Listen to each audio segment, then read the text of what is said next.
This teaching module, we're going to look at Adam Smith.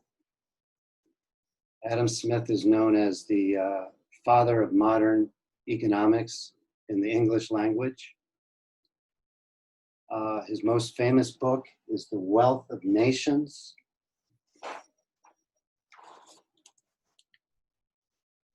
Which was published in 1776. But his first book that made his name and his reputation is The Theory of Moral Sentiments, which came out in 1759. And these two books are seen as in historians of thought. These books seem to be at odds with each other. They don't agree with each other in their fundamental principles. So we're going to look at that, and any economics education must include Adam Smith, so that's what we're doing. It has some very good ideas that we'll be looking at that'll help us understand some political economy issues in the world today. So we'll look at Theory of Moral Sentiments and The Wealth of Nations.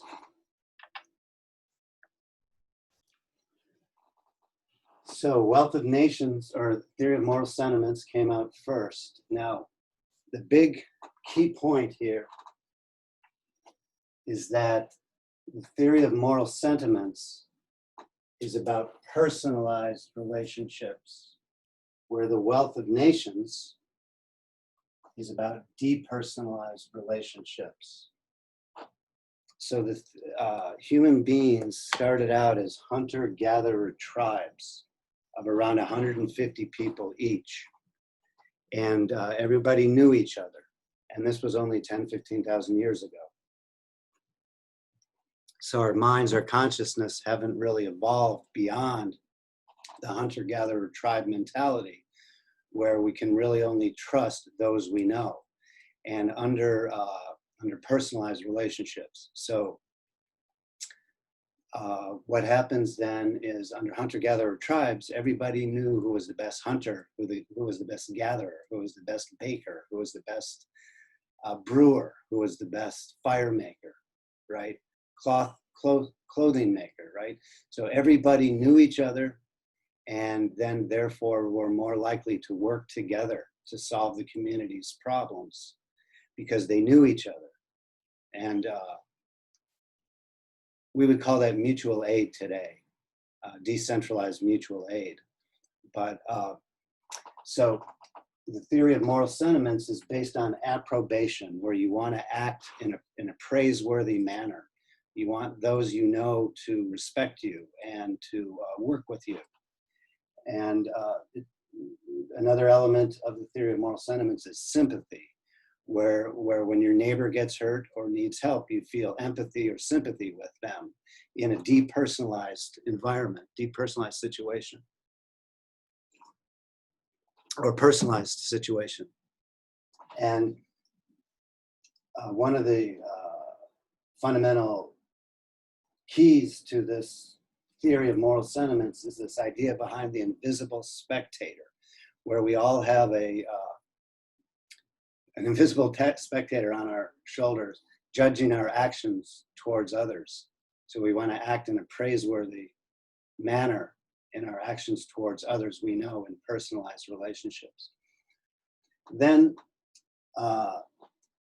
Wealth of Nation comes out in 1776, and The Wealth of Nations is about depersonalized relationships. So where historians of thought misinterpret or misunderstand oftentimes is that the level of analysis is different between the two books.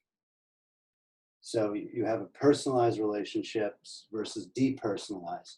And so what ties these books together is they're both written as part of the Enlightenment,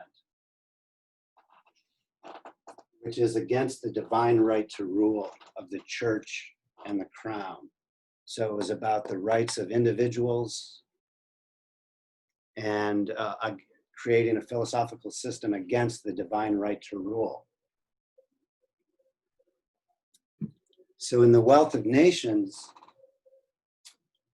the way nations become wealthy is through a rule of law, which is known, knowable, predictable, and unchanging.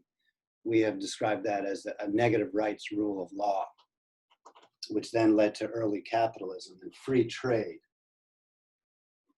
So rule of law, free trade, and Smith builds this system on the specialization of labor.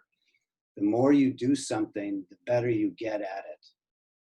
The better you get doing it. And therefore then the more able you are to trade, because you're creating value through the specialization of labor and then trading with others. So again, we started out as hunter-gatherers tribes. So Smith was seeing the beginning of the factory system. And so he thought that the specialization of labor would make us stupid, because you're doing the same thing over and over again.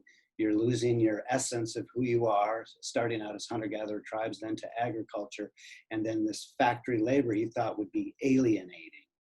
So he argued for, in The Wealth of Nations, he argues for public education, but not public education the way it's done in the United States today, where you're paying the labor union public teachers to tell you how great the state is.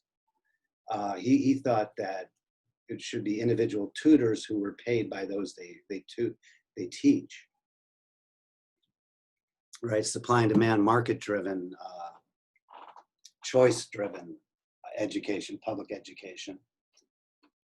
And then he also, and this is key, I just looked this up, he believed in free competition in banking. In other words, he didn't believe in a central bank. He thought competition would be best for banking. Would keep banking honest, because then bankers would have to respond to their customers more.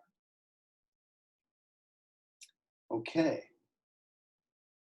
So then what happens today, you have nation states who have become way too large and way too depersonalized. And an example of this is Boulding's 1956 book, and a lot of my research is based on this, Knowledge in Life and Society, to where societies become so complex and depersonalized that political decision-making is not based on any type of logical thinking. You vote for those you don't know based on promises they make. You don't know them. So basically what politicians do in depersonalized relationships is they create images, emotional images of good and bad.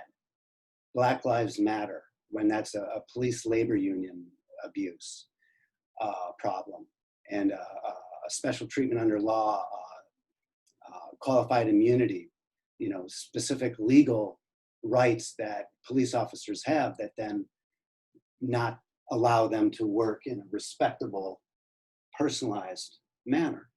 So, so Boulding, it's good and bad images, make America great again, the Green New Deal, all of these things that appeal to your emotions as opposed to your logic. Right. And so another follow on to Smith's depersonalized versus personalized relationships as they've formed over these 2.5 centuries is this book by friends of mine, David Levy and Sandra Peart, Escape from Democracy, the Role of Experts in the Public in Economic Policy.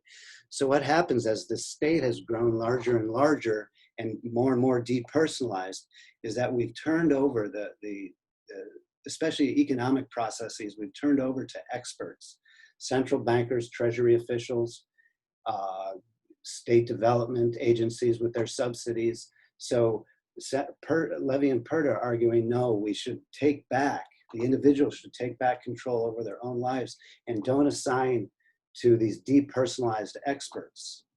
So again, these are work that follow on to Smith's categorizations of personalized versus depersonalized relationships.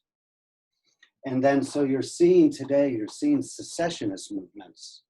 For example, people in Catalonia are tired of people in Madrid bossing them around. They're tired, the Catalonians are very entrepreneurial. They're tired of having net fiscal transfers to Madrid.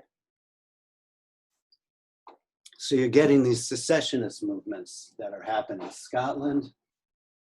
Of course, in Catalonia case, the Madrid is using constitutional law to suppress the movements. Other places like Montreal, which is French-speaking, Quebec is French-speaking in Canada, so you have certain independent movements going on, secessionist movements going on in these various places. And you can help understand these secessionist movements, indigenous groups. You can understand these secessionist movements from understanding Smith's demarcation between personalized and depersonalized relationships. Secessionists want to get more towards personalized relationships, mutual aid, and things like that, and have more control over their lives. But we should also note that Adam Smith, at least in some readings, is not necessarily truly a free market economist as people have made him out to be. He's got a lot of state interventions in there, and especially some of my findings are that he's an apologist for the British Empire. And we've done 2 television shows, Hardfire TV shows, why Adam Smith is not a free market economist. But nonetheless, his personalized versus depersonalized relationships, and then the classical liberal institutions are good observations. So thank you. That completes our teaching module on Adam Smith on personalized and depersonalized relationships.